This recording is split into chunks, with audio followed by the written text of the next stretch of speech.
The Way to Go podcast. I'm Bill McMinn from Eagleville Bible Church. Along with me is Mark Hostetler, just talking about what the Bible has to say about things like handling criticism, which we often do.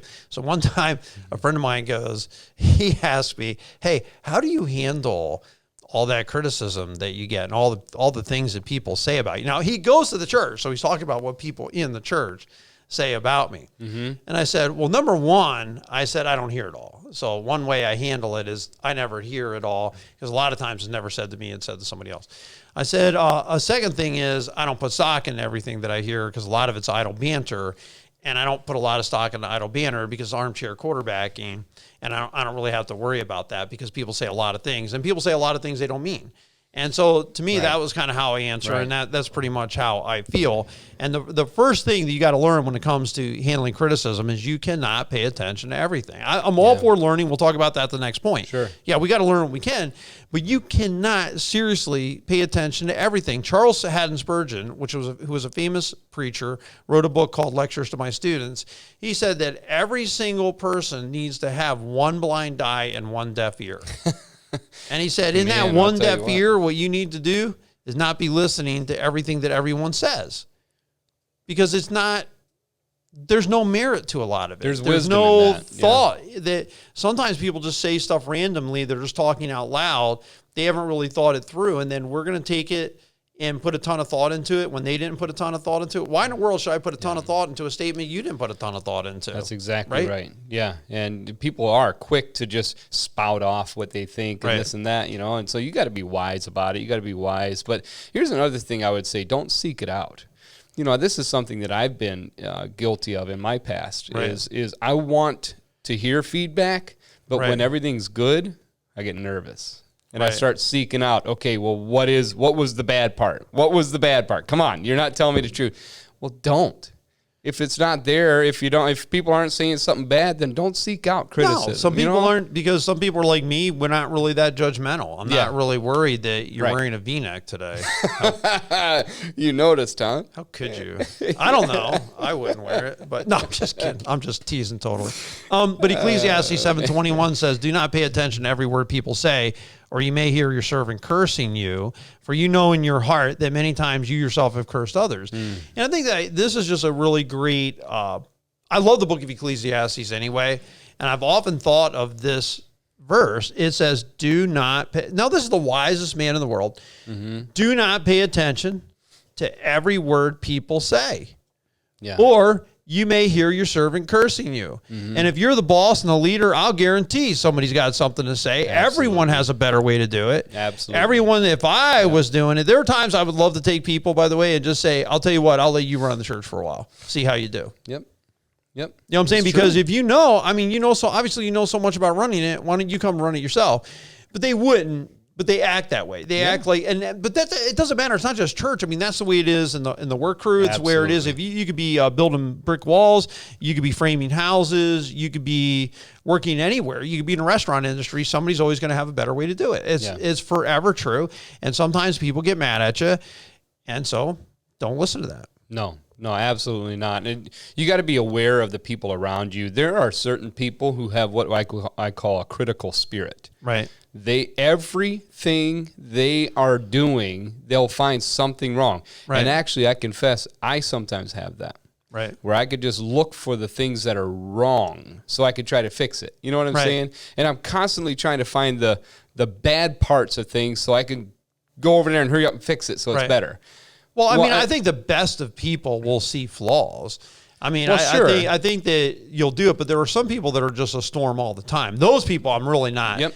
Once I know that you're just constantly negative, you're going to lose a lot of your credibility, because you're a constant thunderstorm. It doesn't matter if it's a beautiful sunny day, you're going to find the negative thing about that day, and it becomes your problem. Now it's no longer like, no matter what you say about me, this is not my problem anymore. Nope. This is kind of your problem, because you're saying this is a hard issue. This is you and everything. Yeah, those kind of people, obviously I wouldn't put a lot of stock into, because I already know you're always looking for problems. You're always looking for problems. You're going to be critical. You're going to be critical no matter what I do. You're going to find some sort of critical. Yeah, and it wears off. Your voice starts to lose effect if you're constantly critical. It just, after a while, people are like, well, that's what you always say. So I don't want to really listen to that. Yeah. I think again, idle banter or things I don't want to worry about. Because there's always the person who goes to the diner after church on Sunday morning is going to critique the sermon, going to critique the worship service. It's just how it's going to be. There's always going to be someone who they're mad at you because you walked right by them. They're mad at you because you didn't see them. They're mad at you because they said hi, you didn't hear them say hi. You forgot it was whatever. I mean, because you can't be perfect anyway. But a lot of times people aren't. They're not that upset, and you're going to run off. And my dad was somebody. If he heard you say something bad about him, he'd go knocking right on your door. He would actually go to your house and knock on your door. Wow. And I remember hearing these stories that he told me. It's not that I heard those stories about him. He told me these stories about himself. And I remember thinking, you're a pastor and I'm a pastor. I have zero interest in this. I have zero interest in people saying bad things because it's par for the course. Right. It's normal. Yeah. You're going to get criticized. If you don't understand in anything that you do, that's par for the course, you're going to get criticized. Man, you're really going to struggle in life because I've looked at it and realized that sometimes you get criticized because you're moving forward. It's not always a bad thing. Sometimes, that's the evidence you're actually doing something. You don't get criticized when you're doing absolutely nothing. That's exactly right. That's when you're not getting criticized. When you try to do something, that's when kind of the boo birds are going to come out, and that's okay. You know what I'm saying? That's okay. That to me has always been kind of a good sign that we're actually moving forward. I reading throughout the epistles in the New Testament, Paul gives numerous example after example of how some men came in from another area and they twisted the words of the apostles and they made them look like they were out for money. They made them look like they were just having an easy life and this and that. They were being critical of the apostleship of Paul, and he defended himself and he came after it, and he told them, don't pay attention to these people. Don't pay attention to these people. Right. And I do feel sorry for people who do pay attention, and it bothers them. I remember one time I was sitting in a meeting with a pastor, and he said, man, there's so many other pastors who hate you. And my response was, well, there's so many other pastors who don't know me. I don't think a thing about it. Right. It didn't bother me that he said it. I didn't lose any sleep over it because I'm truly somebody, I'm not that interested in what people think about me. And if you it's not a driving factor in my life. I'm here for the Lord. I'm very kind. I want to be nice. I'm not somebody who's belligerent. I want to have tact. I want to do it. I want to do everything as well as I possibly can do it. But on the other hand, it's not something that troubles me. Yeah. I don't get rattled. It doesn't rattle my cage. I'm like, okay, it's just another day. And there's a reason why you're on your 30th year of pastoring right now. Yeah, and that's why, because you're not going to let things get under your skin like that. Don't pay attention to everything. I love that because here's what happens from perspective or from experience. Here's what happens to me. When I start paying attention to everything, I inevitably become a people pleaser. Right. And that's not healthy. Right. In Galatians 1:10, it says, am I now trying to gain the approval of people or of God? Right. Am I trying to please people? If I were still trying to please people, I would not be a slave to Christ anymore. Right. That's awesome. I mean, that's the truth. That's beautiful. Yeah. So don't be a people pleaser. I think I'll listen and learn is the second thing. So don't pay attention to everything. You got to listen and learn. Some of the hardest emails I've ever gotten, and they would sting. I remember this one time, it was so bad. Like the email was so nasty that I received about myself from somebody in the church.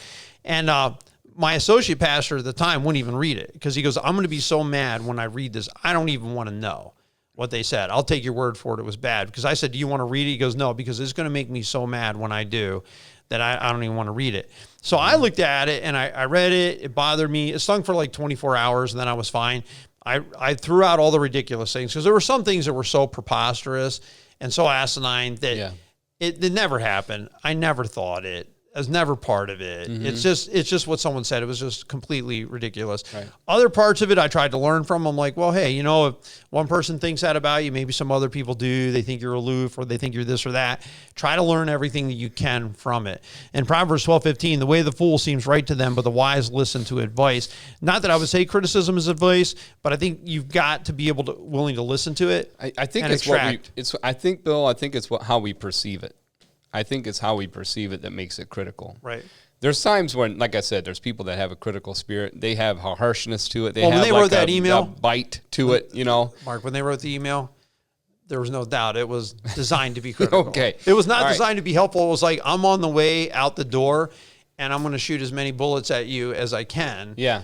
In this one email, and I'm going to try to blast you as much as I possibly can. So I mean, it was designed to hurt. It was designed to be critical. You know, here's the thing. and it sung for a day. You're my boss, okay? Right. Practically speaking, you're my boss. Right. I love you dearly. When you have input that might sound critical, I don't care if it sounds critical to me. I know you're coming at it from a perspective of helping. Yeah, from absolutely. a perspective of, I want this to be better. And that's why I want to tell you right now. Right. My wife, I'm going to trust her. When she comes at me with something that seems critical, and it can because I'm defensive, you know, anything, you know, sure. Come on.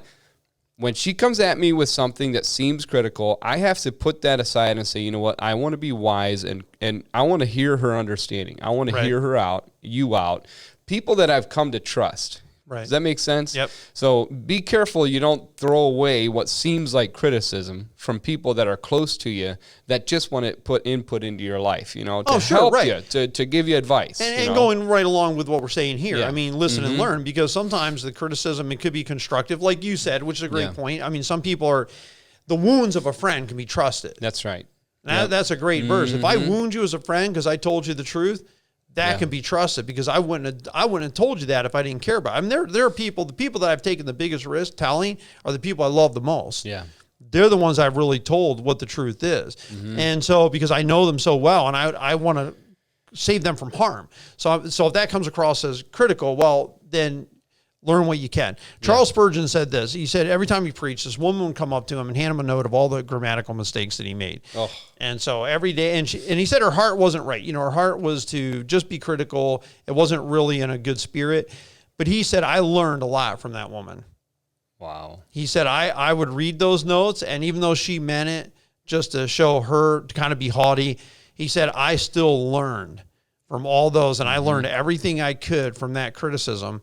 And I think that was a lot of wisdom right there, is you're going to learn what you can, because like you said, the temptation is to get defensive rather than to learn. Absolutely. My first sermon I ever preached, I had a guy come up to me right afterwards. He says, that was a pretty good job. He says, but when you say Jesus's, you're not saying it right.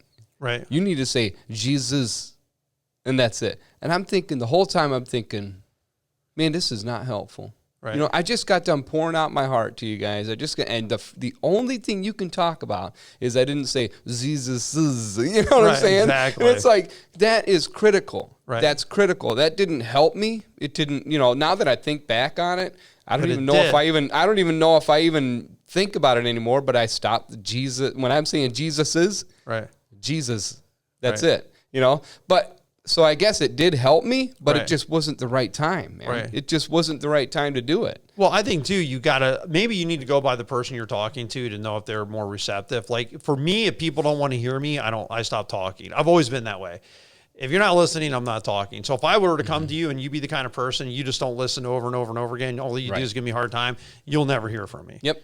So, because I'm already going to know better. But there was I used to preach at this little campground, Thousand Trails, every other Sunday morning. And I would say Jesus was this and Jesus was that. And this guy corrected me after. He goes, is it was or is? He goes, because Jesus is not was. He is. And I thought to myself, you're right. Wow. You're absolutely right. And I learned, and I always appreciated that. And that happened to me when I was probably 29, 30 years old. The guy said that to me, and I have remembered it all these years since. This just normal, average Joe coming to me and saying, it's not was, Bill. Mm-hmm. It is. Mm-hmm. You need to talk in the present tense when you talk about Jesus Christ, because he still is. And I got it. I'm like, you know what? I think this dude is right on.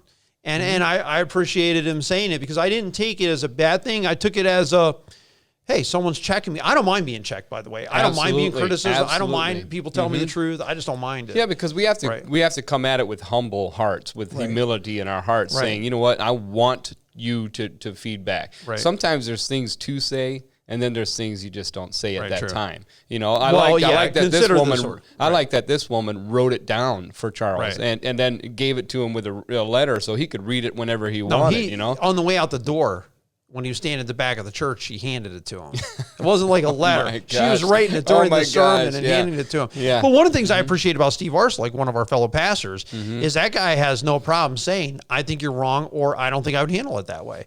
But that's okay, because I've never minded it. In all my years here, I've never gotten aggravated about it, because I'm like, well, that was cool, because I realize there are different perspectives, and sometimes I'm caught up in the emotion of something, and maybe I've had that guy like chop at me hard and say, dude, man, I'm a little bit concerned about the way you're thinking, right? Blah, blah, blah, blah, blah, blah, right down.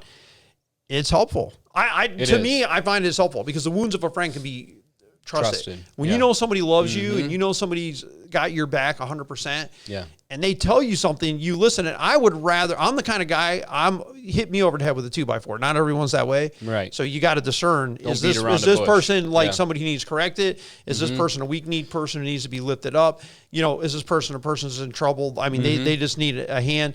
Who am I dealing with? But for me, I'm definitely crack me with the 2x4, because I can take it. I broad shoulders, I can take it. Yeah, but for me and you, we can consider the source of that person. Right. That's our brother Steve. You know, I can trust him with anything in my life, man. Right. He's one of them guys that I could just trust anywhere, anyhow.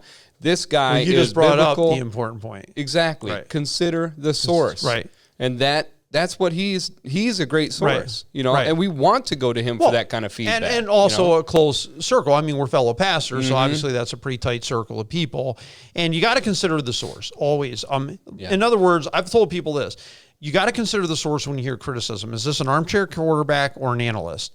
I don't need to listen to everybody at the diner the next morning after the Browns lose a game talking about how the coach did. But if you're a professional ESPN analyst, then I'm going to give that more credence. If you're somebody who does sports, you've been a professional football player, you're going to talk about what should have happened or could happen. I'm going to listen to that a lot more than I'm going to listen to an armchair quarterback. So you got to ask yourself that when you're hearing criticism come back, is this somebody who knows you? I mean, is this somebody who's a true analyst who really has expertise in this area? Or is this just another armchair quarterback having a different way to skin the cat? Exactly. And there's 100 different ways to skin the cat. Supposedly, I don't know really. I've never skinned a cat, but so there's more than one way. That's what I've heard. So, and maybe it's just that. Also, is this my close circle or someone who doesn't know me well? Yeah. That's a big deal. If somebody's criticized me, like I've been called a cult leader. I mean, if I had $1 for every time I've been called a cult leader in this community, I mean, I'd be a rich man.